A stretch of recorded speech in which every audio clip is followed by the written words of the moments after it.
Good day, good day. Welcome, welcome. I'm Jay, and this is Homeschool Yo Kids podcast.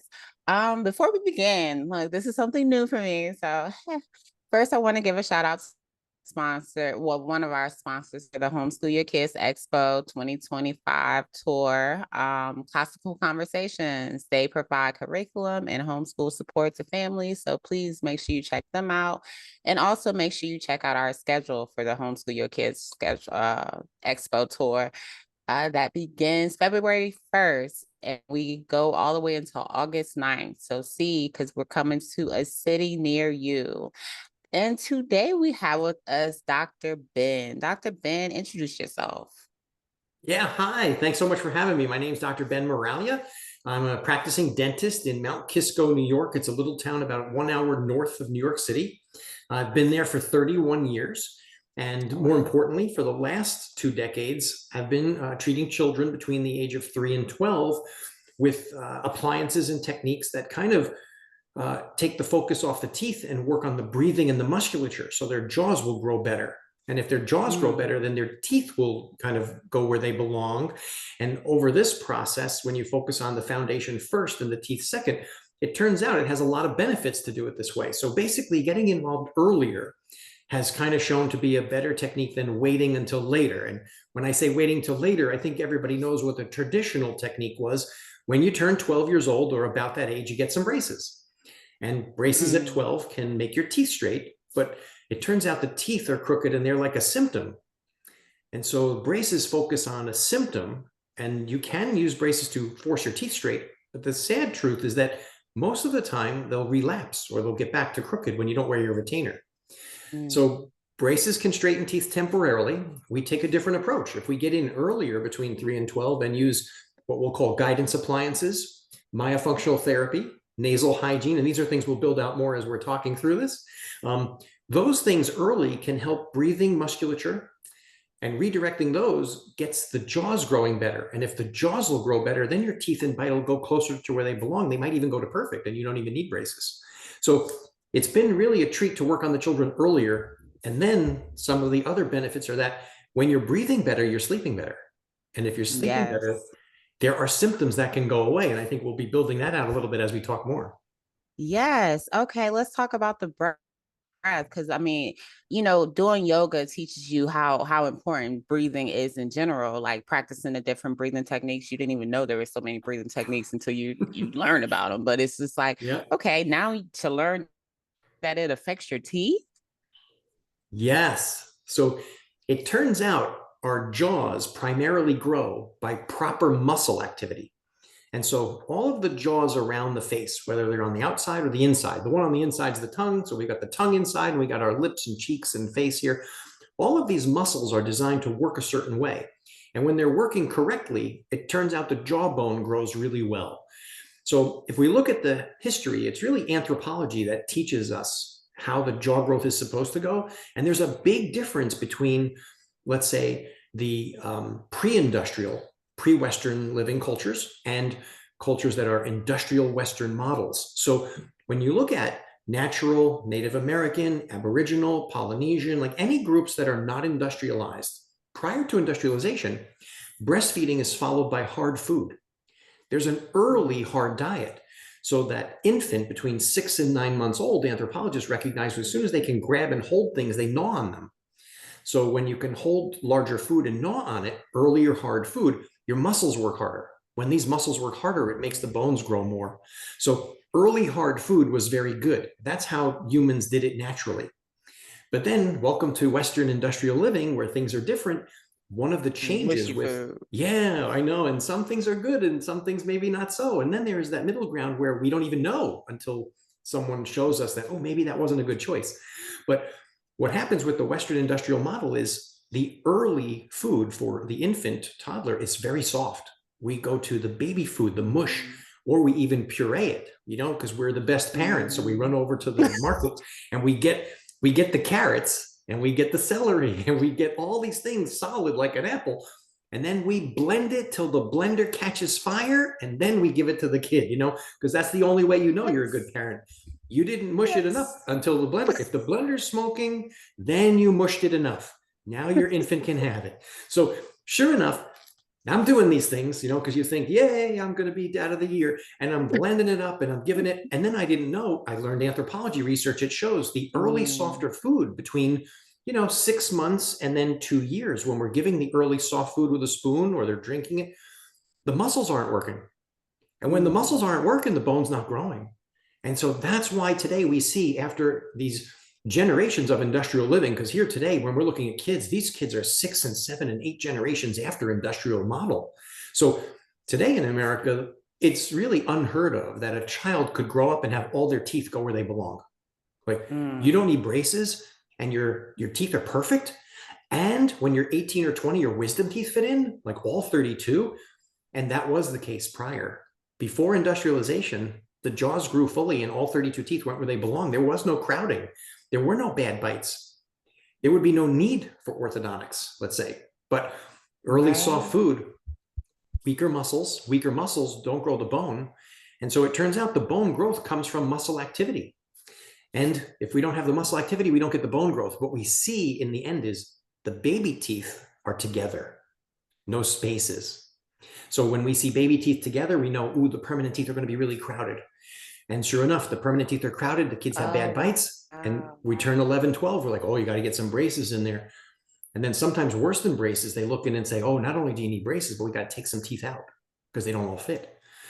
And so those two things are really a focus on treating the teeth and the symptom versus, well, what if we help the jaws grow better? Then the teeth fit. Then we don't take any out and we can maybe avoid some braces. So yeah, the early soft food is like the trigger for the muscle to, let's say, be weak. And weak muscles also don't function properly. So it's a combination of the weakness, and then we use the word dysfunction. The muscles are doing the wrong thing. So weak muscles doing the wrong thing means the bones of the jaws don't grow. And the jaw bones are very unique in that muscle activity does drive a lot of the growth.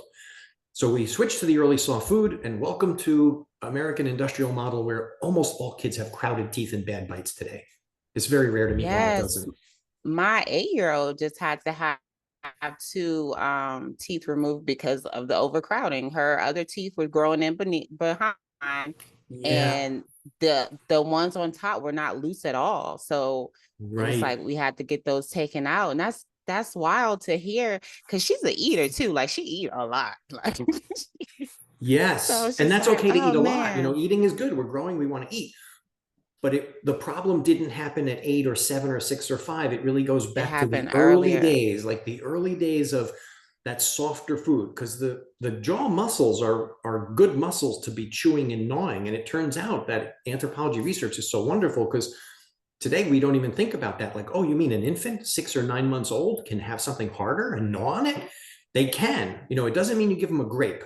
Like, you're not supposed to hand them a grape, because that would be bad. But there's ways to learn this. And so ways to learn, I learned a lot from a book, Baby-Led Weaning. Like, that helped me to learn this. Baby-led weaning. I didn't do it right. I mean, I did this so badly when I was, a young parent. But with baby-led weaning, that's trying to learn how. It's basically how to introduce solid foods to your infant at an earlier age. And solid starts, that's another resource where you could learn more about how to introduce early. But I meet the kids at 3 and 4 and 5. So when they come over at 3, 4, and 5, we can see, wow, the baby teeth have no space.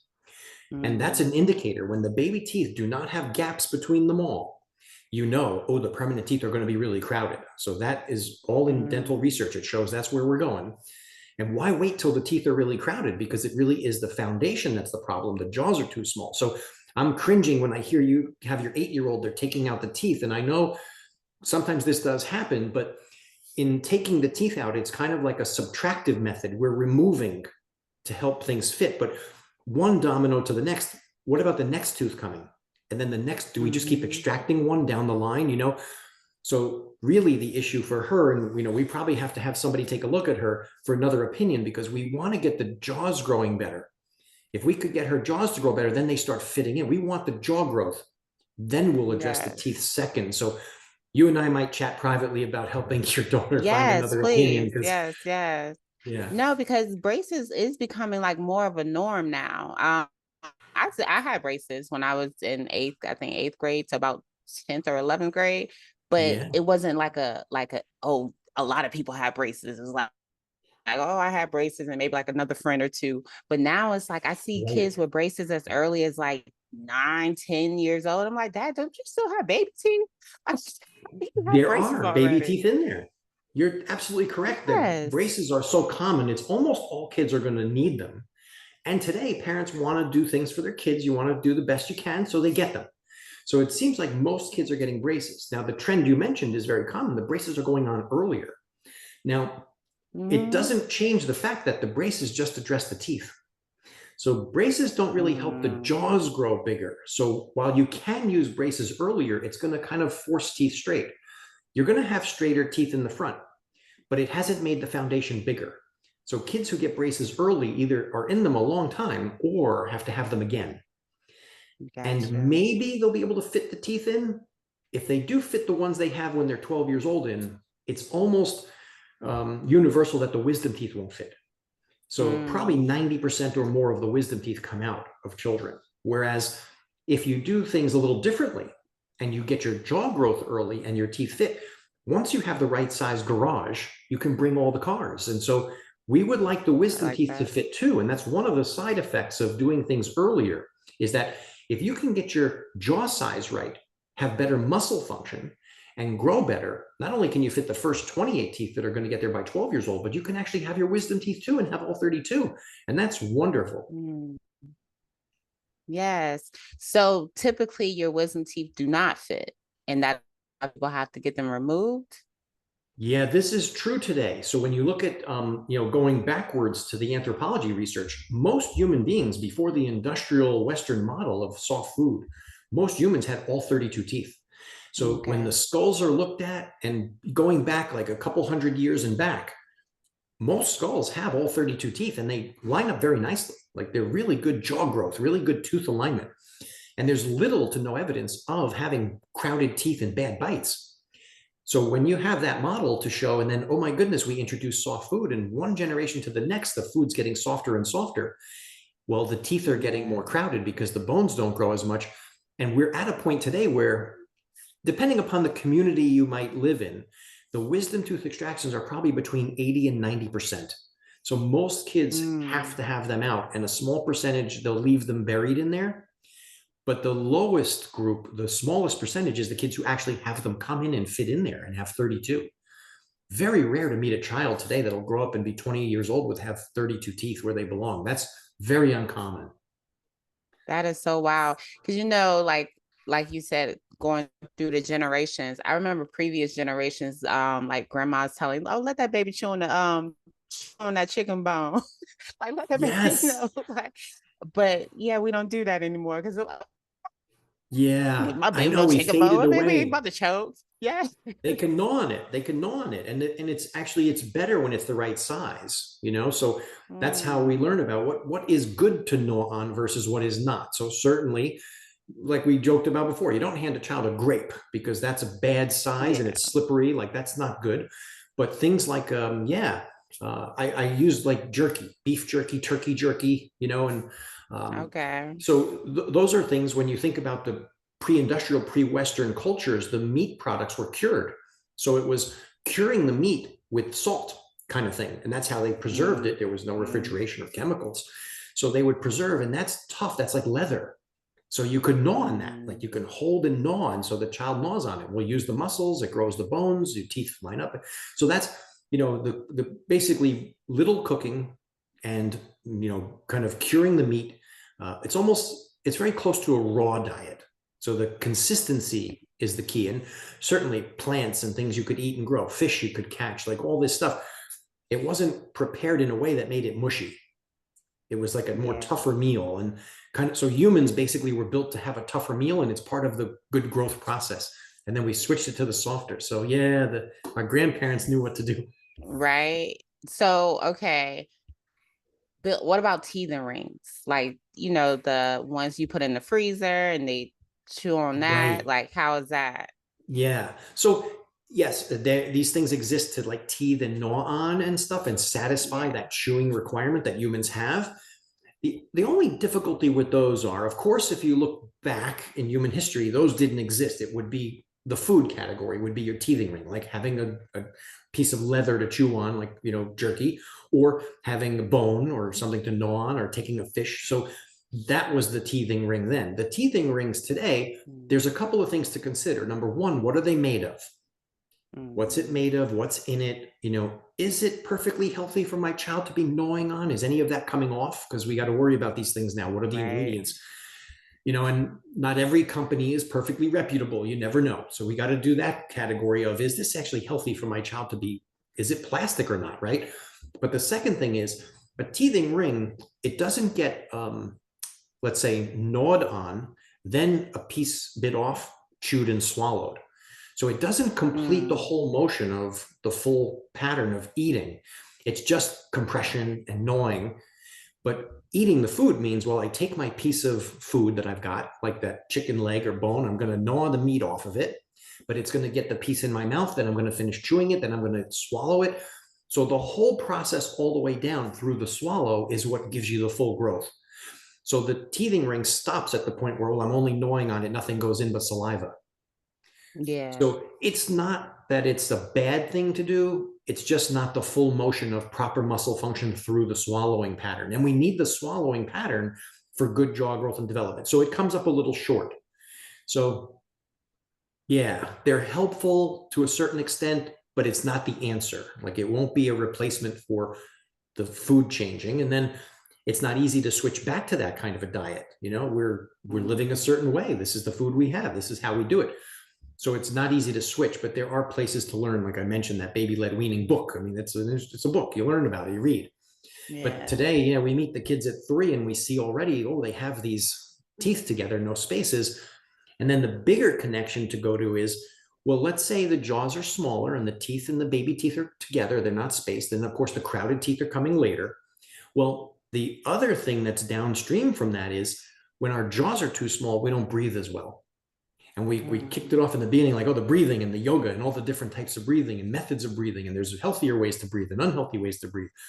Well, it comes back to our anatomy a little bit, is one of the pieces of that puzzle. So one of the breathing pieces is, can a human being breathe really well through their nose? So the nose, that's part of the upper jaw. Like, our upper jaw is basically from our eyes to our teeth. And the nose on the inside has the hollow area for the air to flow through. But if our upper jaw doesn't grow big, well, the inside of the nose is smaller. That's a smaller chamber then. And if that's a smaller chamber, we struggle to breathe through our nose. And if we don't breathe well through our nose, our brain has a fix for that, because your brain knows if you're not breathing well through your nose, it'll open your mouth and let the air in. And that's what I was going to say.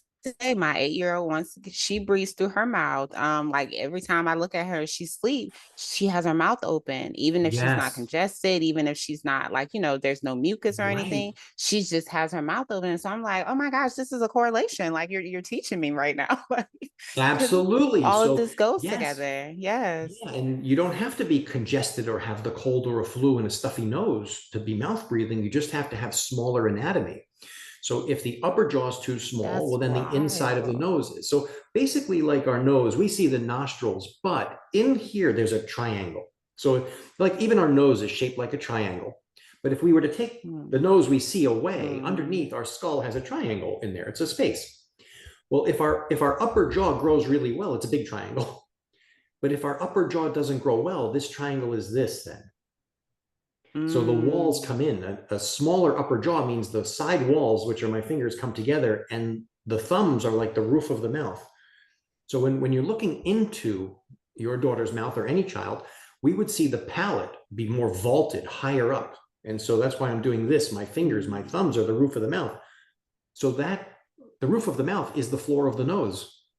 It's that same shelf in there. So all of a sudden, this triangle, which is what we want when our upper jaw grows really big, but this is what we get. And that tiny little triangle means the air doesn't go in well. So smaller upper jaw, the air doesn't go in the nose well, but the lower jaw is also small. Well, when both jaws are small, what we do then is we're losing our tongue space. So our tongue is a certain size, and it turns out your tongue is always the right size. This is the size of your tongue.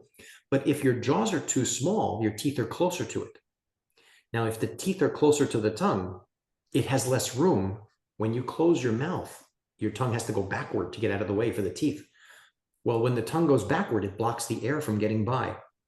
So we breathe by the air goes in the nostril, it goes up a little, it goes through that triangle I'm talking about, but then the air has to go and turn around and get behind the tongue to get into the lungs. Well, when we close our mouth, if the teeth are close to the tongue from the smaller jaws, the tongue has to go backwards. When the tongue goes backwards, it blocks the air from getting by. So basically, children who have baby teeth that are together, no space, or crowding of the permanent teeth, have smaller jaws. Smaller jaws means, well, I can't breathe well through my nose, and my tongue has no room. It has to be backwards. It blocks the air. I become a mouth breather. My body automatically adjusts. It compensates. The lips separate, the mouth is open, and it lets the air get in better. Now, yes, you can breathe through your mouth, but it's not healthy at all. And that's something that a lot of parents need to learn, because nose breathing, super healthy. Mouth breathing, very unhealthy. So they're opposites. It's not like nose breathing is an A+ and mouth breathing is an A. No, A+ for nose breathing, F for mouth breathing. Mouth breathing is very unhealthy. So I like to teach parents a little analogy to understand the difference between nose and mouth breathing. So the nose is kind of like if you have a, let's say, high performance race car. So, you know, they race around the track. High performance race car requires special gasoline. And they use the words high octane, but it's basically a specialized gasoline that goes in that car so it can perform its best. Opportunity to win the race. Okay, that's like nose breathing for a human being. So that high performance fuel for the car that makes it run right, that's what nose breathing is for a human being. Nose breathing is how to get the best fuel or ingredients into the lung, because what the nose does is it prepares it. The nose does filtering, warming, humidifying, accelerating, and adding ingredients. There's a lot happening in that little triangle once the air comes in the nostril. We actually dump ingredients into that air right in here, so that when it gets into the lung, the nose is bringing in the air, conditioning it perfectly. It gets in the lung, and now it's the high octane fuel for that child. It's going to bring in the oxygen, and then it allows the lung to make the exchanging perfectly, because the lung basically brings the good stuff in and gets the bad stuff out, just exchanging. Well, if we breathe through our nose, all of that preparation of the air allows the lung to do its job perfectly, which means you get the best of the good stuff in and you get the worst of the bad stuff out in every breath. But the mouth breathing, total opposite. So we're going to think about that high performance race car. First, we put the right gasoline in. We're doing well around the track. We're winning the race. Okay, we're going to come in for a pit stop. Oh, there's no good gas left. Well, here's the bad gas. Now you fill up that car with the bad gas and you send it back on the track. Okay, we got bad gasoline in the tank. The car's going to go around the track, but it's not going to function the same. It will make it around the track. It will not have that high performance. It will not have everything it needs to perform perfectly. That's mouth breathing. Mouth breathing, we don't clean, filter, warm, humidify, accelerate, or add any ingredients. The air is not prepared for the lung. So when the air goes in the mouth and it's not prepared for the lung will still make an exchange, but not at the same rate. It's going to get some good stuff in, but not all. And it's going to get some bad stuff out, but not all. So the exchange is different. We are now fueling that child differently. And when we breathe through our mouth and fuel differently, the end result is we start to malfunction. Things start to show up like symptoms because we're not getting proper oxygenation and we're not cleaning out the bad stuff at the same rate. So we got to get the good in and the bad out. And the nose is the only thing that can do it. So when we breathe through our mouth, we are sending that race car on the track with the bad gas. It's going to malfunction. It will perform at less level. We're going to have a lower performance rating. But what happens over time is it's going to break down sooner. The right gasoline in the car, it's going to last you longer. The wrong gasoline in the car, it's going to break down sooner. So the kids' mouth breathing to nose breathing is bad gas to good gas. The fuel going in is very important. Mouth breathing is really one of the most unhealthy things a child could do. When you recognize that your child does some mouth breathing, whether it's the day or the night or both, and they're not congested with a cold at the time, really, you know, ooh, they probably have jaw development that's underdeveloped. You probably could see it in the teeth. They're not perfectly placed and they have, you know, like a bad bite. Well, these are reasons to address this.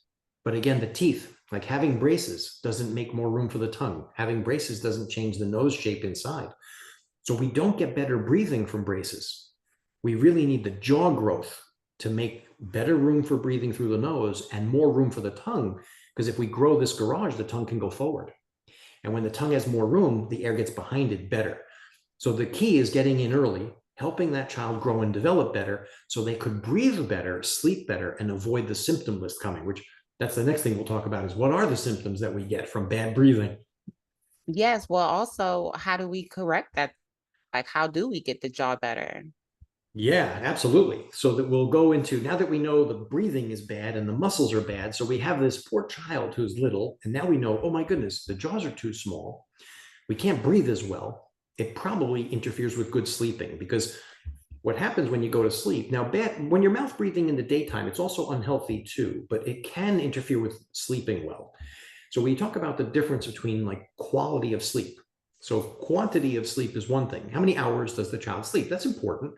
And so you want to get the right number of hours, quantity. Go to bed at the right time, wake up at the right time, right? And so children at different ages need different amounts of sleep. That's great. We got that covered. But now we go to quality. Well, what makes for quality of sleep? There's a few categories. When you think about sleeping quality, people recommend a dark room is better than a light room. Like sleeping with the lights off is better than the lights on. They tend to recommend a cooler environment versus hotter. Tends to be better for sleeping. And then quiet. It's nicer to be quiet than noisy. So these are basics of like sleep quality, right? Well, one of the biggest reasons for quality disturbance is the breathing. And it turns out nose breathers have the full quality of sleep. And it has to do with the brain. What's the brain doing when we're sleeping? So at night, when we go to sleep, our brain is very active doing a couple of functions. One, it cleans itself. So the brain does the cleaning of itself when we sleep. And then also the brain cleans the rest of the body. So it's like clean and recharge myself, clean and recharge the human being. They wake up the next day ready for the day. Sadly, that only happens if we're nose breathing. So it's amazing how the brain's functions are perfect if we nose breathe all night long. But the moment we mouth breathe, so we lay down to go to bed, your brain knows, well, the air doesn't go in your nose very well. I'll open your mouth. So the child sleeps with their mouth open. Now the mouth is open, so the air's going in. The problem with that is there's a little tiny part of your brain that knows, hey, mouth breathing's not good. So while the brain is the one who opened your mouth because it knows, well, you're not breathing well through your nose, I'm going to open your mouth. Now you got the air going in your mouth. But then the next thing it realizes is, well, wait a minute, mouth breathing is not good. Let me try to fix it. The brain is trying to fix the mouth breathing, but it can't because it's the The anatomy. whole night. Yeah. So the problem is what your brain is doing is it's constantly trying to figure out how to get your breathing better. And it doesn't then clean itself or clean you. So it's kind of like you go to bed and you might sleep the right number of hours, but if you're mouth breathing, your brain didn't really clean and reset you for the next day. So you got a poor quality sleep with the mouth breathing. So the combination of, well, the ingredients going in and coming out aren't balanced right because we're breathing through our mouth and our brain isn't doing its job to clean because it's focusing on the breathing that's bad. So what is the brain doing when you go to sleep and your mouth is open? A lot of it has to do with movement. So if your brain knows, well, you're not supposed to breathe through your mouth while you're sleeping, usually what we recognize and we call it restless sleep. Kids move around a bit more. Well, that's your brain trying to find a better position so the air can flow better. So your brain at night starts moving your head around. They tip their head back, they move it this way, they turn it. So the head will move. But then if that's not enough to improve the breathing, well, then the arms and legs start moving, the body starts moving. Restless sleep is basically a way to describe your brain repositioning you to try to help you breathe better because it wants to get you back to nose breathing, but the jaws are too small and your anatomy won't let it. So it means that child could be like fidgeting or moving a lot during the nighttime and never solve it. But now the whole night goes by and your brain didn't clean itself or you. That's when the kids struggle to get up in the morning. So the morning we recognize, boy, they're really tired. They're dragging. It's hard to get going. We didn't sleep well. But then after a while, you get an extra jolt of energy to get you going because your body kind of knows, well, the sun is out and it's daytime. I'm supposed to be awake. So part of it is, well, I'm overtired because I didn't sleep that well. And you have this early fatigue, but your body says, oh, well, if you're that tired, let me give you extra ingredients to wake up more. So the kid gets that extra ingredient to be more awake for daytime. That's what we describe as hyperactivity. Because now the child has more ingredients to wake them up because it has to overcome that early tiredness. I didn't sleep well. So you get extra ingredients to help you wake up and be more. But then the problem is when you do go off to school and you're asked to sit down and sit still, you were just given extra ingredients to overcome the early fatigue. So right in the middle of the day, you get this jolt of energy that you have and you're considered hyperactive when you're just out of balance. And so that child can be given symptoms at school. Oh, they're hyperactive. They have no focus. There's no attention. Mm-hmm. Well, part of it was the bad night's sleep. They have the wrong ingredients now. Because if you have the right night's sleep, you wake up and you're refreshed, you're awake. You don't need extra ingredients to be awake. The kids who sleep poorly with the breathing get extra ingredients. Here comes hyperactivity as a description. That is so wild. It's so wild how like aligned this conversation is with my world right now. Because yesterday I was worried about my 8-year-old because she was sleepy all day and she was just getting Right. over a little bug. I think she had the bug probably like Thursday, but Friday she was coming out of it. Then Saturday she was good. Like we were good. Out Yeah. all day. Sunday we were out all day. Then Yeah. yesterday it was just like she just was laying down all day. I'm like, "Are you okay? Like, how does your body feel?" She's like, "I'm just tired." That's all she kept saying. "I'm Yeah. just tired." And I was just Yeah. like, "Oh my goodness." But then also yesterday was when she was in the back seat. I'm looking and me and her sister were talking about her sleeping with her mouth open. And it was just like, "Why is her Yeah. mouth open?" Like she said, "Oh, she always sleeps like that." Like, and I'm just like, "Oh my gosh." Because like I know Yeah. you need to have your mouth closed. Yeah. She's struggling to breathe well through her nose. Yes. And like you're saying, it's very common. The parents describe that during the day there are periods of hyperactivity and periods of tired because they're going Yes. up and down. It's like a yo-yo day.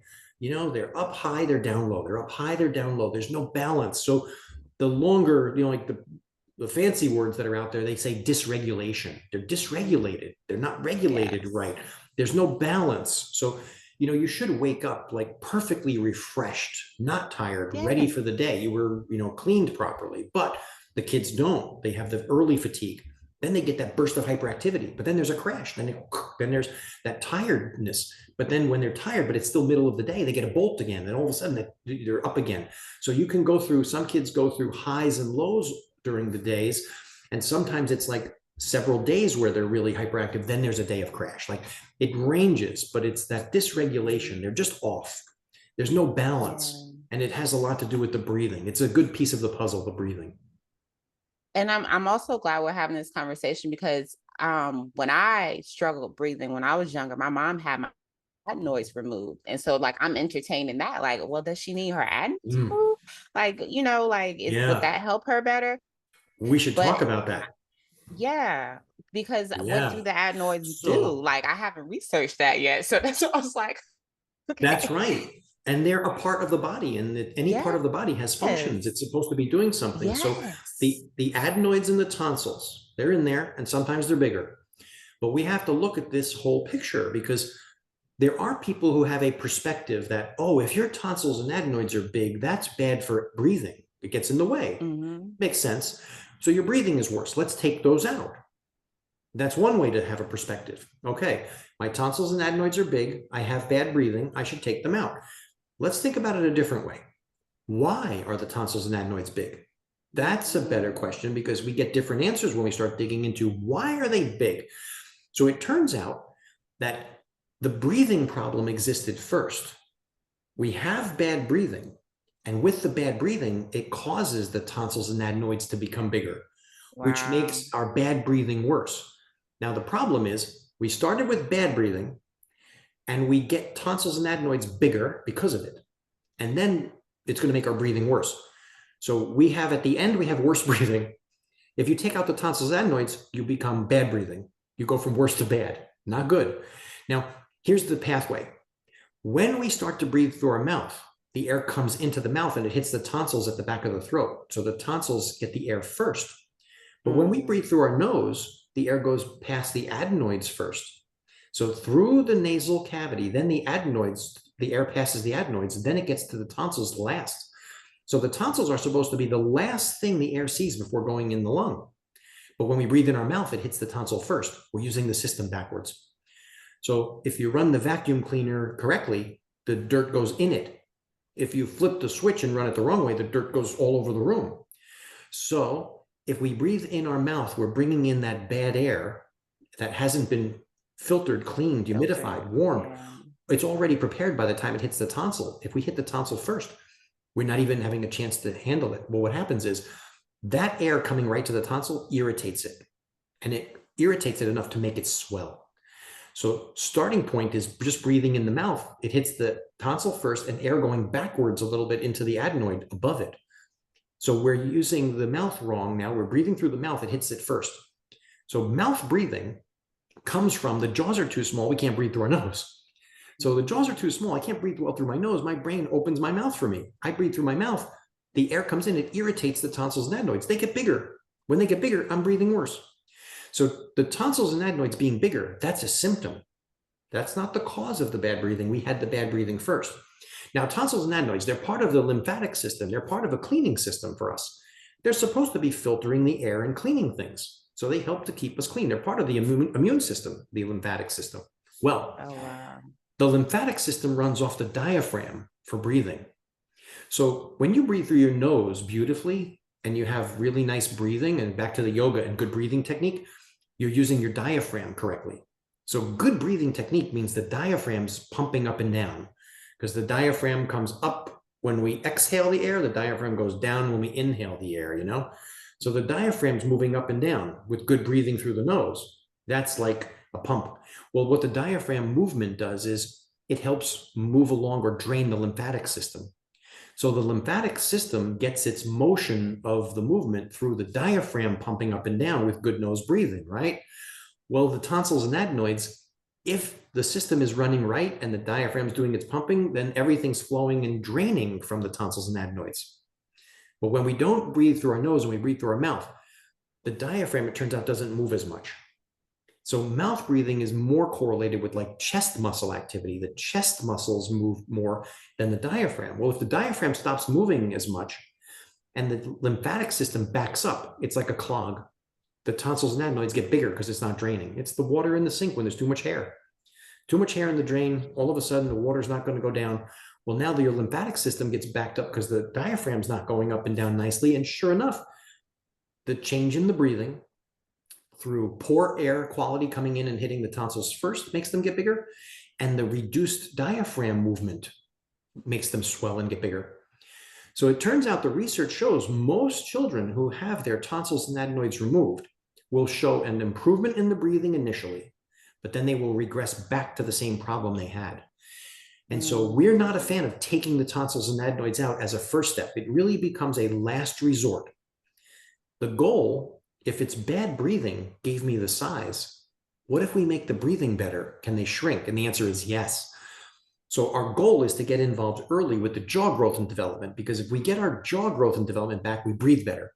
If we breathe better, the tonsils and adenoids can shrink and you don't have to take them out. So I can share my office experience because I'm in my office. I'm doing this about 20 years in my office. Most children that we meet, when we start to use our guides and do the techniques that are needed to grow better, when they grow better, they breathe better. When they breathe better, they sleep better. But when they breathe better, the tonsils and adenoids shrink. So in my office, it turns out about 1 out of 100 children need the tonsils and adenoids out. 1 out of 100, not many. Most kids will come in with medium to large tonsils and adenoids, but when we get the jaw growing and the breathing better, they shrink. That's a treat the cause category. But just to go ahead and jump in and remove them, the larger percentage of children are coming right back to the symptoms eventually. So it's not a very successful technique for long-term, and it is treating the symptoms to remove them.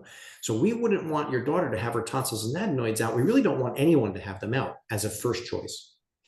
It's at the bottom of the list, because if we did everything we possibly could and we still don't have the right breathing, yes, there's a chance they're just too big and they're part of the problem. And we try to have that be no child, but it turns out to be 1 in 100 for me in my office. And the goal is to help the jaws grow, get the breathing back, and not take out the tonsils and adenoids. Yeah, that's our position on that. And there's nice research to show that in both ways. This is helpful for kids to do it this way. Yeah, no, my great niece just had her tonsils and adenoids removed, and they're the same age. Her and my daughter are the same age.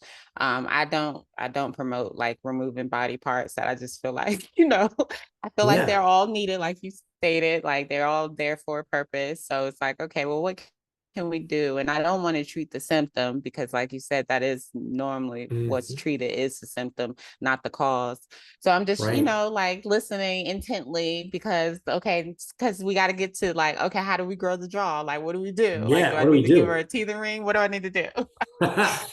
So, yes, what do we do? Well, what I started doing in my office a while back and did it for a long time was to use what we call guidance appliances.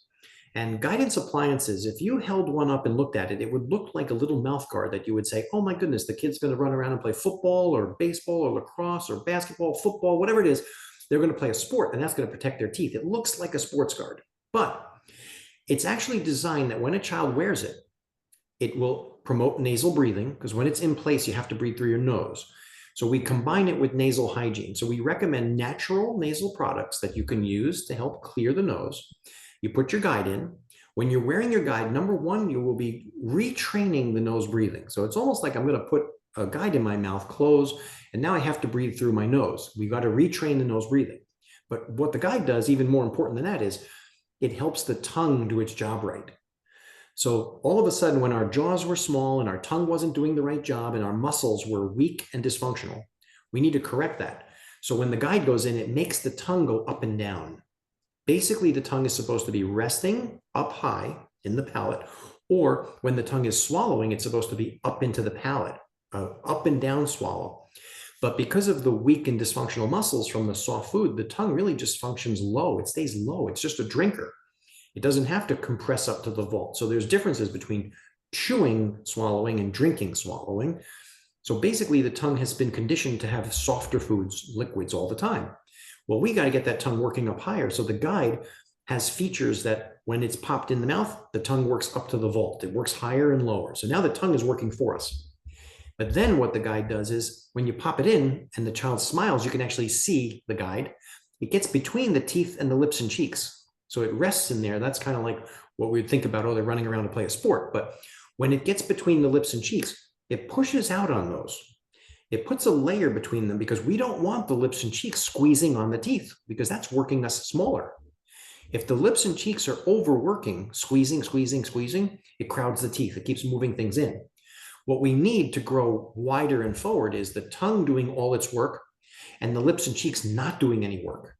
So the inside's working hard, the outside's not working, we grow out. But in reality, what we have from early soft food, the tongue is doing nothing for us to grow, and the lips and cheeks compensate. They start working.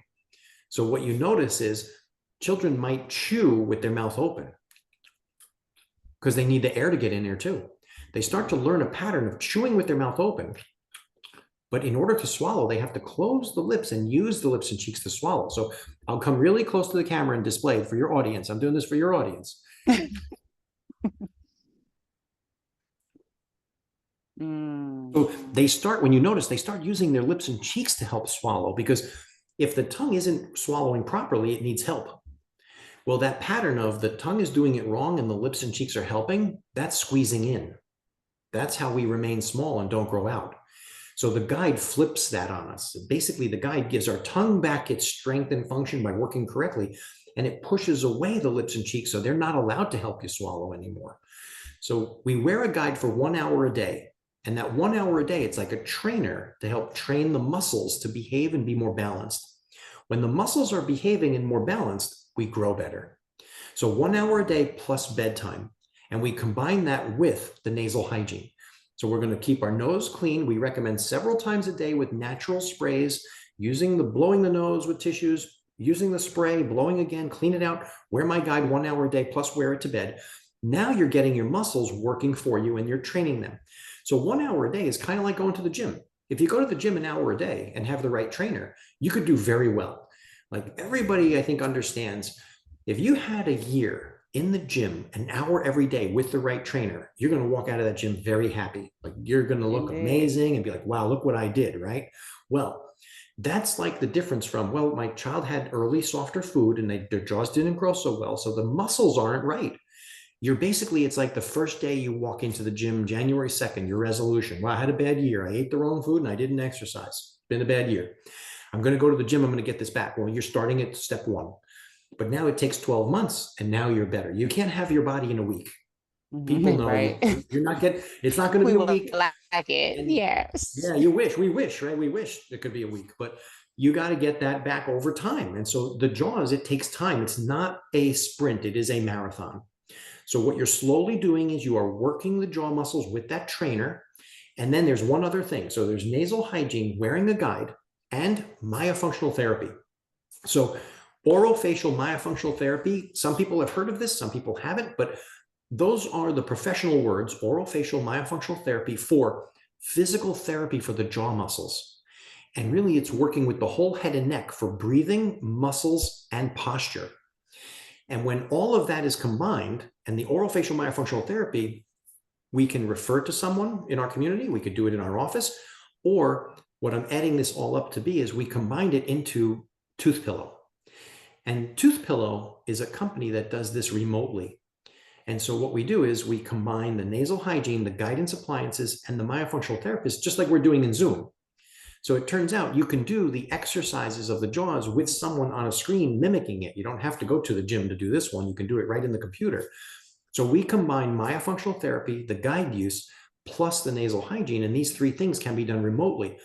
What it does is it solves for access, because not everyone has a dentist in their community like me who's going to do these things early for kids. Most dental offices focus on the teeth, not the jaw growth and development. So they're good for fixing cavities and they do a wonderful job with that. But not everyone chooses to do this. So it turns out people like me are few and far between.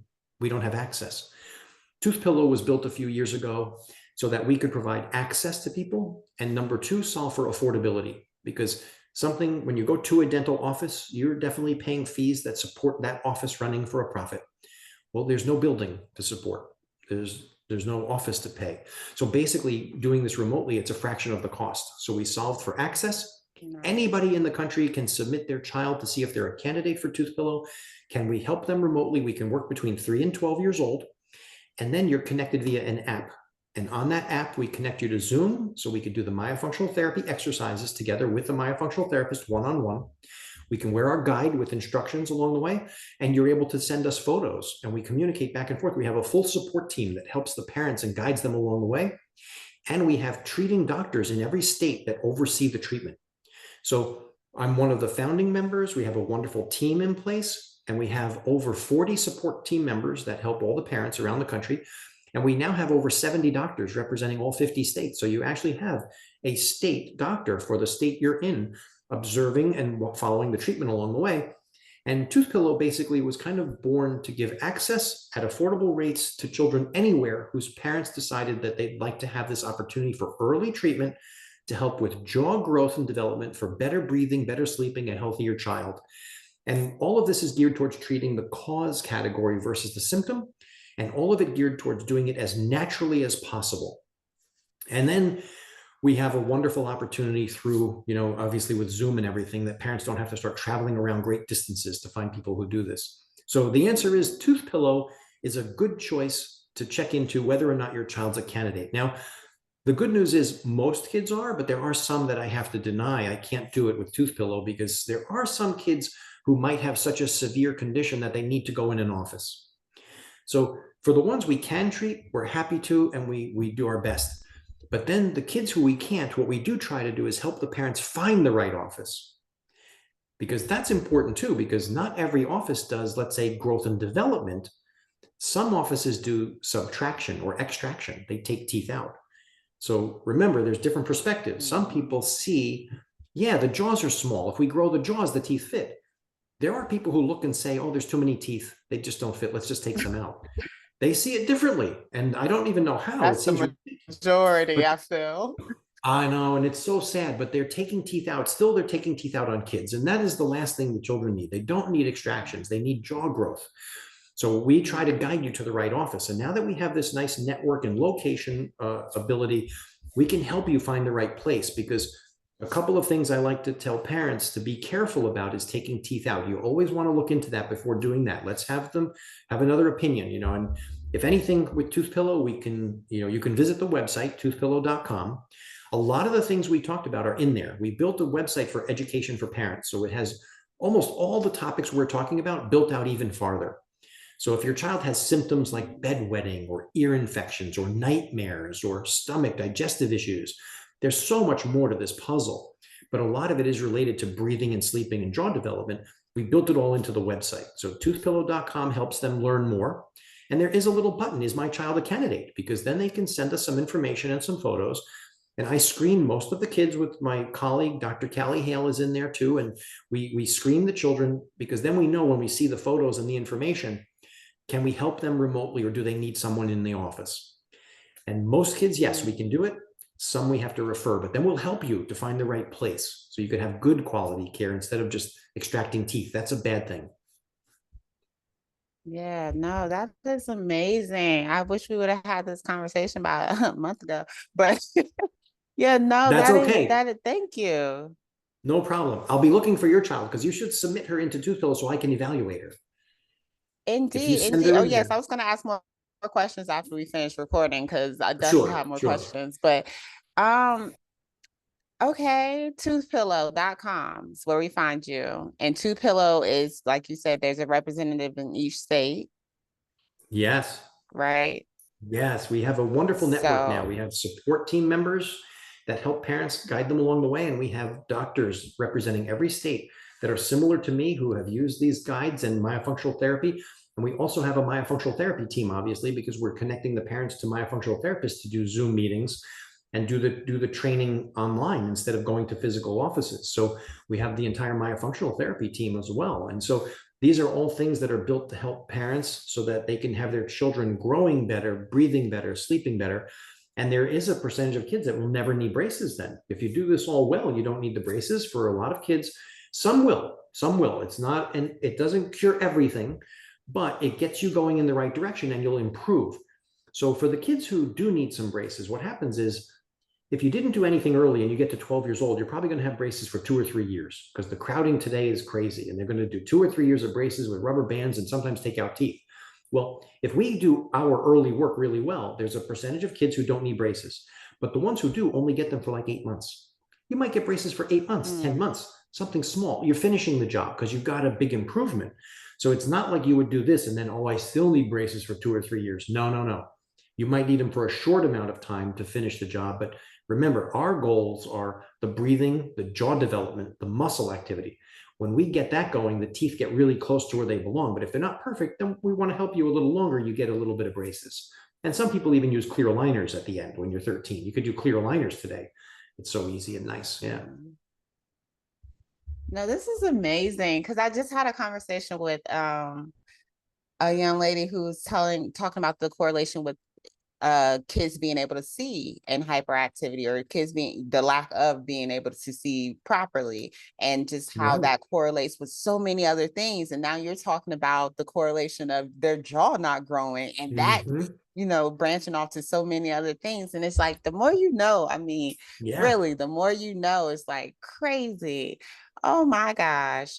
Thank you. Thank you. Thank Oh, you. it's my I tell pleasure. you, when you reached out or your team reached out, I was like, okay, well, he wants to come on. I don't know what we're going to talk about for an hour, but okay, I'm with it because I love learning. Like it's just like okay, Me what do you too. have? This Yeah. hour flew by, sir. Like it's like Yeah, it I can't wasn't a believe it. I look at the struggle, it clock. wasn't I'm an like, oh my any. God, I'm talking too much. I got to shut my mouth. I'm over No, talking. you no. Perfect, perfect, perfect, perfect. Because I know you're gonna one help a lot of families, and then two save them money too, because braces is not cheap. So it's just like, okay, let's do the preventative. Let's get to the Yeah. root because I'm all about let's get to the root of the problem. I don't want to talk about the symptoms. Yeah. I don't want to talk about everything Yeah. else. Like let's get to the root of it and let's Absolutely. start there. That is very valid. It turns out when you treat the cause earlier, it does cost less in the long run than waiting and treating the symptoms. So we have a little saying at Yes. Toothpillow. It is better to treat the cause early. Otherwise, you get to treat the symptoms forever. And people who have braces, when their teeth get back And again or that crowded what again, most industries want. they do it again, do it again, do it again. Right. Repetitive means more profit. So you get braces. Look at how many adults get braces two, three Yes. times. Well, I didn't wear my retainer. And they think it's their fault. Oh, I didn't wear my retainer. Well, not really. You didn't have the cause treated, you had the symptom treated. So it's just going to happen to everybody, not just you. But if you don't wear your retainer, you could have braces a second time, you could have them a third time. Then you could get aligners. Oh, I'm an adult now, I don't want to wear braces, let me go get aligners. Guess what happens if you wear aligners for a year? Your teeth are straight. But if you don't wear the retainer, they'll crowd again, and then you could get them again. You could be a repeat customer forever doing this. The sad truth is that when you do braces from 12 to 14, you're now asking a teenager at 14 to wear a retainer perfectly forever. It's like the worst age to ask that of. Who could be responsible enough? Yeah. How many people at 15 years old throw their retainer out by accident, lose it, don't wear it, is under the bed, lost? I mean, we all get rid of it. Very few, very few. You almost never meet an adult. You never meet a 20 or above person that says, hey, I still have my retainer when I'm 15 and I wear it every night. That's a rare, that is like a unicorn today to find someone that still has. We all got rid of it. It's not that comfortable. I don't want to wear it. I'm a teenager. I know everything. I don't need this. And sure enough, your teeth get crowded again. So, that's going to happen. That's like a given. This is, in the end, that translates into, that's a big waste of money. For people, that's a big waste of money to do all that effort, and then we don't even wear the retainer. So we're going to treat the cause early. It's more stable, much better outcome, less expensive to do it by treating the cause early. And then in the end, you have more value of your money because it's stable. It's not going to collapse like it did because we got the breathing and muscles right. When the breathing and muscles are right, your teeth stay straight. So we feel like we're doing a wonderful thing. We're trying to share it with more people, and that's why I love talking about it.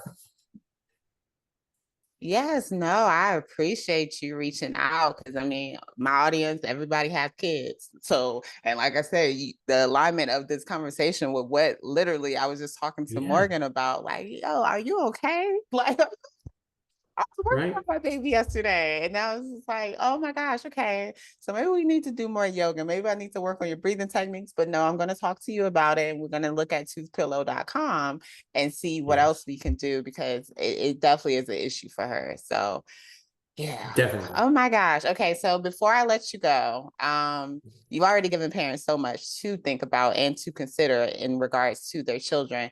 But what's 3 more things that you would tell parents to just like watch for, or just anything in regards to their child's growth and development?